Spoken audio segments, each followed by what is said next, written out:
नमस्कार दोस्तों, आप सभी का स्वागत है फ्रीडम एजुकेशन ऑफ इंडिया में।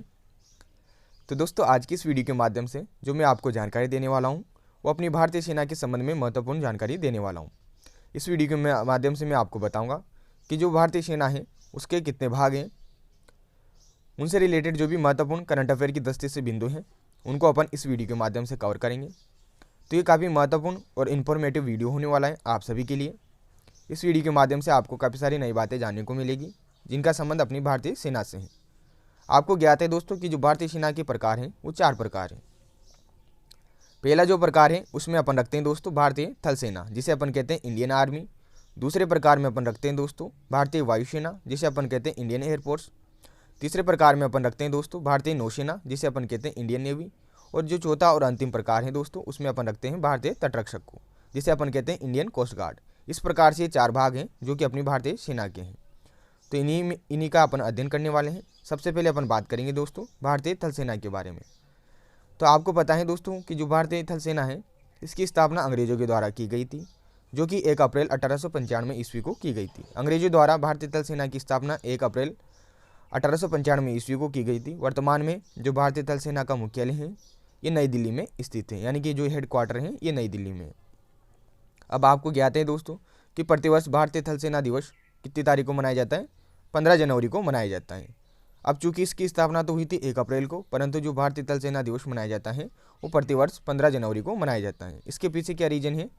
रीजन इस प्रकार से है कि 15 जनवरी 1949 ईस्वी को जब फील्ड मार्शल KM करियप्पा स्वतंत्र भारत के पहले भारतीय सेना प्रमुख बने थे, तो इसी वजह से 15 जनवरी को यहाँ पर अपने पास भारतीय थल सेना दिवस मनाया जाता है।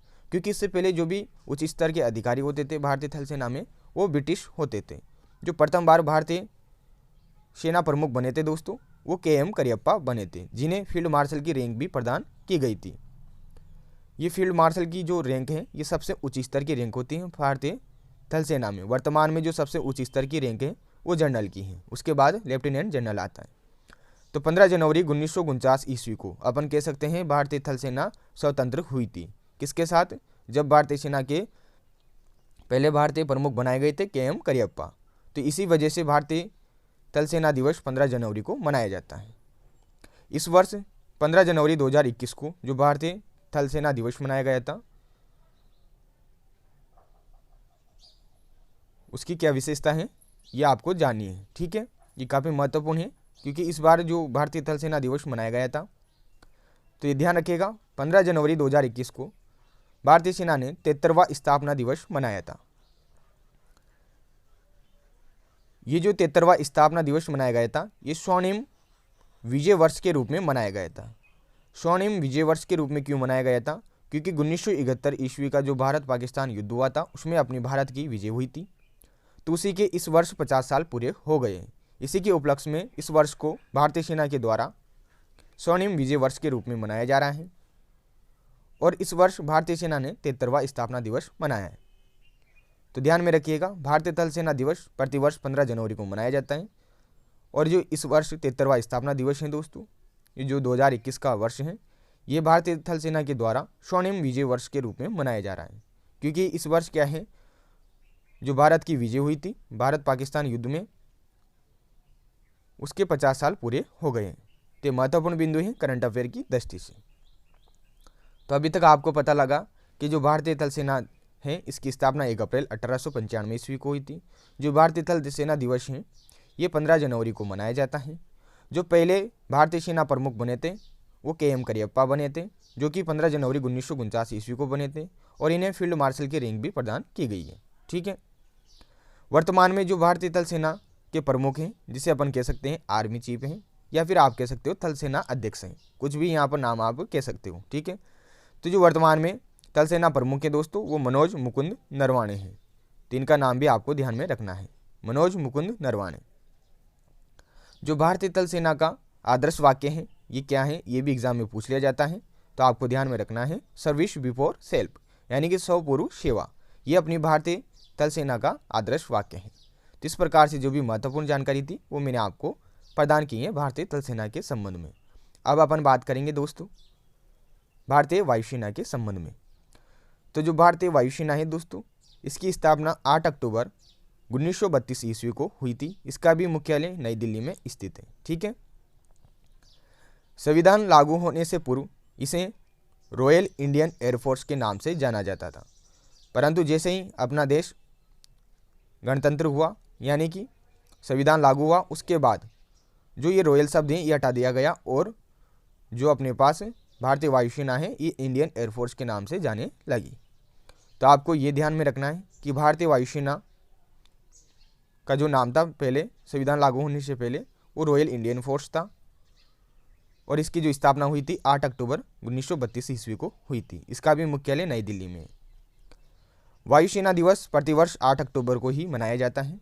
जिस दिन इसकी स्थापना हुई थी उसी तिथि को अपने पास प्रतिवर्ष वायुसेना दिवस मनाया जाता है।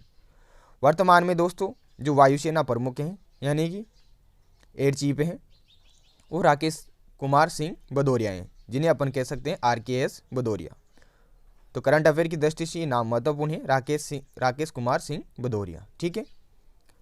ये वर्तमान में अपने वायुसेना के प्रमुख हैं।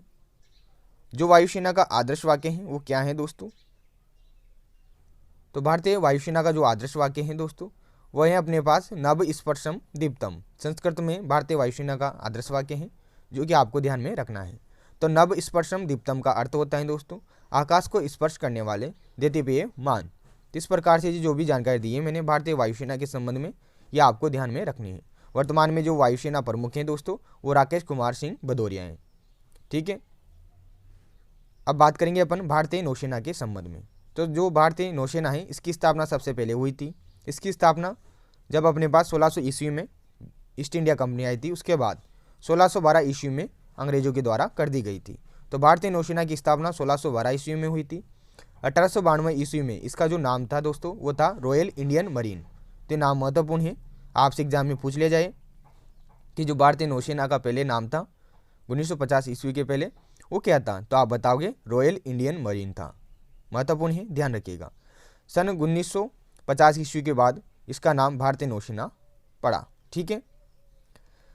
नौसेना दिवस, जो भारतीय नौसेना दिवस है दोस्तों ये प्रतिवर्ष 4 दिसंबर को मनाया जाता है। तो भी आपको ध्यान में रखना है कि 4 दिसंबर को कौन सा दिवस मनाया जाता है अपने भारत में, तो भारतीय नौसेना दिवस मनाया जाता है। इसका कारण है दोस्तों 1971 ईस्वी का जो भारत पाकिस्तान युद्ध हुआ था उस समय भारतीय नौसेना ने पाकिस्तानी नौसेना के जो कराची स्थित मुख्यालय है दोस्तों इस पर विजयी हमला किया था। जो कराची में यहाँ पर इसका पाकिस्तानी सेना का मुख्यालय था दोस्तों, यहाँ पर भारतीय नौसेना ने विजयी हमला किया था जो कि 4 दिसंबर 1971 ईस्वी में किया था। तो 4 दिसंबर को प्रतिवर्ष भारतीय नौसेना दिवस मनाया जाता है। तो महत्वपूर्ण ये डेट है, ध्यान में रखना है। ठीक है। वर्तमान में जो नौसेना अध्यक्ष हैं या नौसेना प्रमुख हैं या आप कह सकते हो नेवी चीफ हैं वो कौन है, तो वह हैं दोस्तों एडमिरल करमवीर सिंह। करमवीर सिंह वर्तमान में भारतीय नौसेना के अध्यक्ष हैं। ये करंट अफेयर की दृष्टि से महत्वपूर्ण बिंदु है। जो भारतीय नौसेना का आदर्श वाक्य है वह है दोस्तों स नो वरुण। स नो वरुण यहाँ पर अपने पास भारतीय नौसेना का आदर्श वाक्य है जो कि संस्कृत में है। इसका जो मुख्यालय है दोस्तों ये अलग अलग क्षेत्र के लिए अलग अलग है। जो भारतीय नौसेना के कमान है दोस्तों वो 3 कमान है। एक कमान है दोस्तों पश्चिमी नौसेना कमान जिसका हेडक्वार्टर मुंबई में है। दूसरा है दोस्तों पूर्वी नौसेना कमान जिसका हेडक्वार्टर विशाखापट्टनम में है। तीसरा है दोस्तों अपने पास दक्षिणी नौसेना कमान जिसका हेडक्वार्टर कोचीन में है। ठीक है। तो इस प्रकार से आपको ये 3 कमान जो है अपने पास भारतीय नौसेना की ये आपको ध्यान में रखनी है। तो एक बार और रिपीट कर देता हूँ। ये पश्चिमी नौसेना का जो मुख्यालय है वो मुंबई में है। पूर्वी नौसेना का जो मुख्यालय है वो विशाखापट्टनम में है। दक्षिणी नौसेना का जो मुख्यालय है वो कोचीन में है। ठीक है। वर्तमान में जो नेवी चीफ है जो नौसेना अध्यक्ष हैं या प्रमुख हैं वो करमवीर सिंह हैं। ठीक है। इस प्रकार से अभी तक मैंने आपको भारतीय थल सेना, भारतीय वायुसेना और भारतीय नौसेना के संबंध में जानकारी दी। ये जो भी महत्वपूर्ण बिंदु आपको बताए हैं ये आपको ध्यान में रखने हैं। ठीक है। आगे बढ़ते हैं। अब अपन बात करेंगे दोस्तों जो चौथा प्रकार आता है अपने पास भारतीय सेना का, जिसे आप कहते हो भारतीय तटरक्षक यानी कि इंडियन कोस्ट गार्ड। तो जो भारतीय तटरक्षक हैं दोस्तों, इसकी स्थापना 18 अगस्त 1978 ईस्वी में की गई थी। भारतीय तटरक्षक अधिनियम 1978 के अंतर्गत जो भारतीय संसद है, इसी के द्वारा भारतीय तटरक्षक यानी कि इंडियन कोस्ट गार्ड की स्थापना की गई थी। तो इसकी स्थापना 18 अगस्त 1978 ईस्वी को हुई थी। इसका जो मुख्यालय है दोस्तों, ये नई दिल्ली में स्थित है।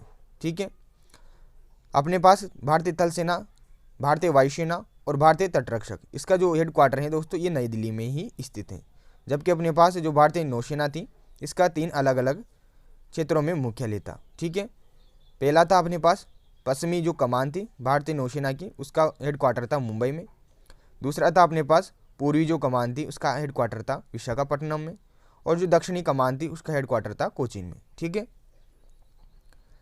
भारतीय तटरक्षक जो स्थापना दिवस मनाता है दोस्तों, वो 1 फरवरी को मनाता है।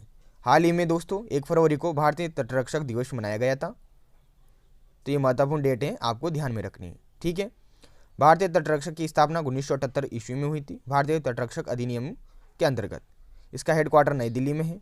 वर्तमान में जो इसके महानिदेशक हैं दोस्तों, यानी कि डायरेक्टर जनरल जो हैं, वो कृष्णस्वामी नटराजन है। तो नाम आपको ध्यान में रखना है, आपसे एग्जाम में पूछ लिया जाए करंट अफेयर की दृष्टि से कि जो भारतीय तटरक्षक हैं उसके वर्तमान में महानिदेशक कौन है, तो आप बताओगे कृष्णस्वामी नटराजन।